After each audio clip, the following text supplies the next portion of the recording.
Mike, wouldn't you agree that for this season, Jared Goff is better than, yeah.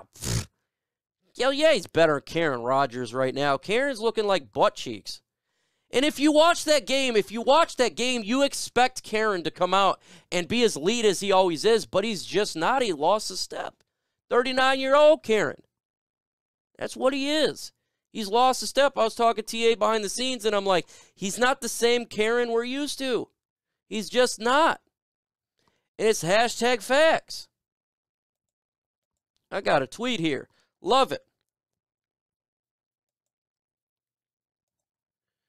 Lions, do you think the Lions will use more of Jamo in this game? Yes, sir. Yes, sir. Yep, torn Achilles, not coming back. Let's see. That's what I was pretty sure of. Not the same old Lions. Do you think this season will breed long-term leaders for the franchise? I think it's already has a lot of long-term leaders for this franchise, and that's what happens when you have players, coaches developing. You know, and you got Joshua Pascal is a leader of men, and he's a young guy, and you're seeing it right now with all, you know, Michael Brockers, he's not playing, but he is a leader, so he's helping breed leaders. You have, obviously, Thor, Holden Mjolnir there, and Alex Anzalone helping out. And that's what you have it across this team, is they're slowly breeding it. And that's what's good. That's what you want to see. Obviously, the offensive line, you got Taylor Decker, he's a leader. Jared Goff, he's a leader. He's not the most vocal leader in the world, but he is one. Jamal Williams, clearly a leader. You're having this go on right now. Do you like rolling with Jared Goff, and what do you think about taking Anthony Richardson from Florida to develop under Goff next year? It depends where he falls. I don't think the Lions are going to be taking a quarterback in the first round. He injured himself, so there's a good chance this dude falls to like the third round. Ant-Man is in the building. Finally. What is up, Ant-Man? Hey, Mike. How's things? Oh, good. What are you doing, man? What's up, man? So I'm a little late. We've just had a guest on our show doing a Carolina Panthers preview, and end up he's just been having a really long chat about him because he does all the HBCU college stuff. I know nothing about it, so I've just been chatting with him about that, and then I suddenly realized the time. So I apologize, but I'm here now. So no apologies, man. Ant-Man, make sure you subscribe to Roar Lines UK. That's where Ant-Man is. Got a great show. They're live. They do college prospects. Absolutely fantastic. One of the best out there in the game. Hashtag no doubt about it. Oops, I just accidentally did something there. Let's get this one up. All right, we got 277 in the building. Smash that like button if you've not done so. Let's get to 100 likes. We're 99 right there. So, Ant-Man, question for you. What fears the most in you about the Carolina Panthers Detroit Lions game Saturday on their team? See, my fear is they're a much better team than their record indicates. I said at the start of the season, I think coaching has really held that team back, and Matt Rule was useless there. He didn't do a great deal, but you remember the draft from a couple of years ago, they went all defense. You're starting to see guys, you know, your Derek Browns, you're starting to see your Brian Burns come through and really, you know, perform incredibly well. I mean, that Pittsburgh game last week, they had a full quarter less possession than the Steelers did, like nearly 15 minutes, and that defense still kept it a one-score game and down to 24 points. It's incredibly talented. It's got a good front seven. It's got really good linebackers. I mean, they're getting CJ Henderson back, so it's like the Jets defense last week. There's no visible weak spot for you to attack, and I think, you know, it's got good depth there, so that's your first problem. And then I think on offense, you've got good players. I know the quarterback issue is there and obviously holds the team back a lot, but the offensive line's got good guys on there. You've got really good receivers. I love the running back room. You know, I watched Blackshear and I watched the other one, the backup running, Chuba Hubbard, a lot in college. And Hubbard, especially against the Seahawks, was very good. So if they get the run game going, then we're in a bit of bother, because they can be a really good team and that defense can stop you from scoring. So that's what worries me, is it's better than the record suggests. And I think they're like the Lions in a way that the players are bought into the coach.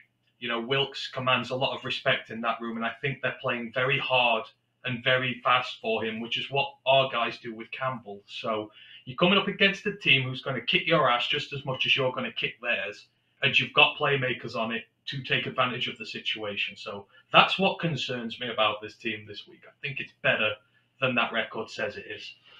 With that said, what is your score prediction for this game and why?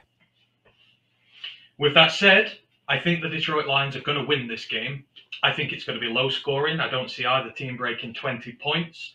I think I just said 17-14 on our stream. And the reason why is because, the inclement weather is going to be an issue this week. So I think this is going to be a run-first game, maybe run a lot. But what Brad Holmes has done over these 2 years he's invested heavily in the trenches, and we have healthy trenches now. The defensive line is looking a lot better. And if you saw what the Steelers did to them the other week, it was they shut down the run game. 21 yards on 16 carries, completely obliterated the run game, and put Sam Darnold in situations, 3rd and long, where he's got to run the ball, and you send in the cavalry to take him down. And I think the way we've been defending against the run recently, against Dalvin Cook, Travis Etienne, Saquon Barkley, all these top runners who've had very little success against us, I think we can put them in the same situation where we stop that offense from scoring points. And then, flip side, I think the offensive line, you've got Matt Nelson back as your 6th lineman, so you've got more packages for running the ball. I think that we can do enough to break that defensive line, get the drives going, get time of possession on the clock, and score enough points to win it. And I just think, I don't know about you, Mike, but something feels different about this Lions team. I think they genuinely have belief that they can get to the playoffs, but at the same time, they're not getting, they're not believing too much in themselves. They're not getting complacent. I think they realize that every game is a slugfest. They've got to come ready for a war, but I think they have the belief that they can do it. They have beaten teams down badly. They have eked out wins in hard pressure situations like last week. And I genuinely think that belief and that confidence they have will just be the deciding factor in this one, and we will win it very narrowly. $20 super chat from my guy, Mike McCall. Huge shout out to you. Thank you so much for that super chat. You get a... I love Killer Instinct, one of my favorite games here. Thank you so much. We'll answer this question for you, Mike. He says, can both of you give us your hidden gem in next year's draft? Hidden gem. Ooh, we'll start with you. You're the draft. No, you go. You go first. I'm just racking my brain at this moment in time. Where the hell? Hidden gem in this year's draft. Well, oof. There's quite a bit of players here that I think could be hidden gems, 100%. Let me think. Right, okay, no, I've got one for you. Okay, go ahead. So for me, the guy who's not getting talked about, he's a wide receiver, he's from BYU, and I may have mentioned him to you before, but Puka Nacua, who is there, he is an outside ex-wide receiver who gets no chat whatsoever, but he is the outside version of Amon-Ra St. Brown. We need an ex-receiver in the next draft. He is not getting talked about anywhere near enough. Go and watch his tape at BYU. They're very run-heavy, so he does a lot of the run blocking. He's very physical. But Jaron Hall's a very good quarterback who needs someone to air it out to on those sidelines. And, I'm massive on Puka Nacua. So he's like the wide receiver X that I want in this draft coming forward. And I think you'll not be hearing his name till maybe early day 3, late day 2. So he's my hidden gem. I'll go with a hidden gem here for me. I had to reach because I'm not talking about first, second round. This is more of a day 3. How about a guy you could put behind Jared Goff?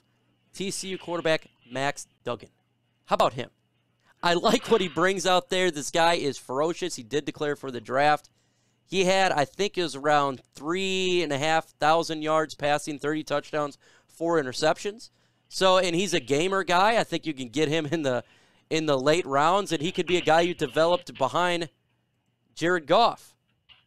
I liked what I saw because when I was watching the TCU game and they lost, I was watching him. The guy was just fighting every single down, taking hits. He lost, and he was tearing up, man. He was really upset he didn't win that game. So how about him for a backup guy? I think that could be an interesting one. Maybe you guys haven't heard of him. Check him out, though. He will be, obviously, if you're a Michigan fan, that's who we're facing. Well, that's who Michigan's facing. You'll see him in the playoff. You'll see him in the playoffs. So yeah, I agree. But he's a dual threat guy as well. Yep, so he's a dual threat one of mobile those you want. quarterback. Yep. Yeah. $9.99 super chat from Blue Karma. He gets a Ultra Combo! and what is it?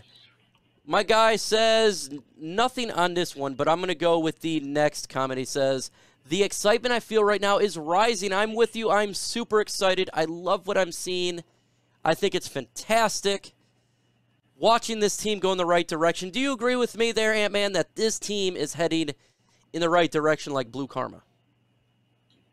Oh, absolutely. I mean, even if this season doesn't end in playoffs, what you've seen from 1-6 to turn it round to 6-1, that's the winning mentality that you need. We talked last year about implementing the culture, about just seeing the work ethic, seeing the young players develop, and they achieved all that. Year 2 was about seeing whether you could start implementing that winning culture, whether you could convince your young guys that they can win games of football, and you see that progression forward.